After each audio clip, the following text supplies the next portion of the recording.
Setiap daripada kita pasti ada hobi dan kesukaan masing-masing. Baik memancing, bermain video game, bersukan, mengumpul stamp, buat live di sosial media dan macam-macam lagi lah. Kesemua ini selalunya dibuat pada waktu lapang dan tak keterlaluan. Ada yang siap jadikan hobi ni sebagai kerjaya juga tau. Tapi di sebalik kebiasaan ni, ada hobi yang tak terjangkau di akal dan sangat pelik hingga boleh merisikukan nyawa.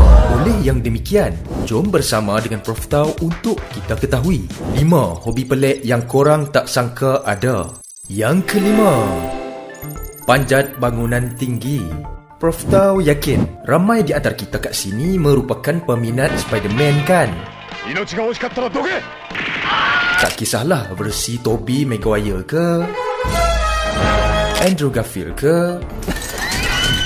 This is not the way to talk about my life. Ataupun Tom Holland. Kita telah dibesarkan dengan pelbagai generasi karakter Spiderman ni. Tapi, tahukah korang dalam dunia yang nyata ni, sebenarnya ada individu yang terlalu gila dan berani dalam melakukan aktiviti yang tak sanggup dibuat kebanyakan orang. Alan Robert, seorang lelaki berasal dari Perancis, digelar The French Spiderman dek kerana obsesnya yang terlampau terhadap aktiviti memanjat bangunan. Dan yang uniknya, dia tak menggunakan sebarang peralatan keselamatan tau. Berusia 63 tahun, Alan Robert masih giat menjalankan hobi kegemarannya ni. Bayangkan, bangunan yang tertinggi di dunia iaitu Burj Khalifa pun dia dah pernah panjat. Selain tu, bangunan ikonik lain seperti Empire State Building, Eiffel Tower, malah bangunan berkembar Petronas pun dia pernah panjat tau. Tanpa sebarang peralatan keselamatan, bertangan kosong dan hanya dengan kasut grip khas. Sebenarnya memang wujud golongan yang macam Alan Robert ni yang betul-betul ingin mencabar keupayaan diri dan adrenalin. Contoh terkenal lain yang mempunyai hobi sama adalah Alexis Landot. Memang pelik dan bahaya. Kalau tersilap langkah, macam mana lah kan? Jap. Jangan lupa untuk likes dan subscribe channel Prof Tau. Yang keempat, train spotting. Korang pernah tengok rancangan ni? I'm an express engine. I don't go. Rancangan kartun yang berkisahkan tentang sekumpulan kereta api dan aktiviti harian yang mereka jalankan.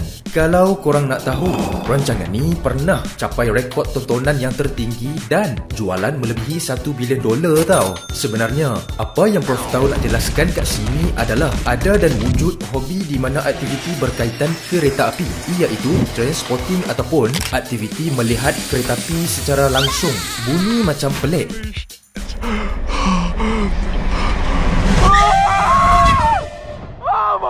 Tapi, aktiviti ini mendapat sambutan dalam kalangan peminatnya yang tersendiri. Bagi peminat, apa yang dibuat adalah dengan membabitkan pemerhatian terhadap jenis dan model kereta api, waktu perjalanan yang ditempuhi, rakaman nombor tertera dan sebagainya. Aktiviti pelik ni banyak terdapat di negara UK dan juga Jepun. Antara aktivis yang terkenal dan merakamkan hobinya di YouTube channel beliau, Francis Bourgeois, menjelaskan apa yang dilakukan tu bukanlah suatu yang aneh. Sebaliknya merupakan kepuasan maksimum yang tak terdapat pada perkara selain aktiviti train spotting. Yang ketiga, didik hidup susah. Bayangkan, bila dah tamat pengajian, korang yang masa tu tak ada pendapatan tetap terus dihalau keluar oleh keluarga. Do me a favor, please.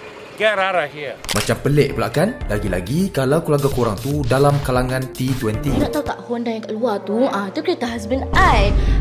I pula pakai Charger. Mantap. Ini suatu kebiasaan ataupun hobi untuk keluarga Dolakia yang mana anak-anak akan disuruh merantau ke kawasan pedalaman yang mana majoriti masyarakat di situ adalah miskin. Yang menariknya, mereka akan dibekalkan dengan sedikit duit poket dan wajib mencari pekerjaan yang sama dengan pekerjaan rakyat India yang miskin bagi menampung hidup. Amalan tradisi keluarga Dolakia ini yang bukan sahaja terkenal dengan bisnes belian yang bernilai bilion ringgit, malah terkenal dengan sikap pemurah kepada pekerja. Antaranya, lebih 1,000 pekerja cemerlang mereka ni pernah diberikan hadiah yang lumayan seperti rumah, dan kereta. Berbalik kepada cabaran pelik tadi, setiap waris lelaki keluarga Dolakiani akan dilatih dengan cara merasai pahit getih kehidupan masyarakat biasa dan orang miskin selama sebulan. Selama tempoh tersebut, mereka wajib menyamar dan dilarang gunakan kelayakan pendidikan, nama keluarga atau kenalan untuk mencari kerja. Korang bayangkan sendiri macam mana tahap kesusahan yang bakal dilalui itu. Jawapan menarik kenapa hobi pelik ni wujud dan menjadi tradisi adalah bagi menyemai rasa rendah diri dalam diri pewaris. Yang kedua, mengumpul cacing. Bagi senarai kedua terakhir, kita pergi kepada hobi yang sangat rare kalau kat negara kita ni. Tapi di luar negara misalnya Alabama, US dan United Kingdom, hobi pelik ni siap ada pertandingan tau. Cacing akan dikeluarkan dari tanah dengan cara yang luar biasa, bukan dengan cara menggali ataupun dengan menggunakan umpan makanan. Sebaliknya, ia dilakukan dengan cara hasilkan getaran pada tanah yang mana akan membuatkan cacing-cacing naik ke permukaan.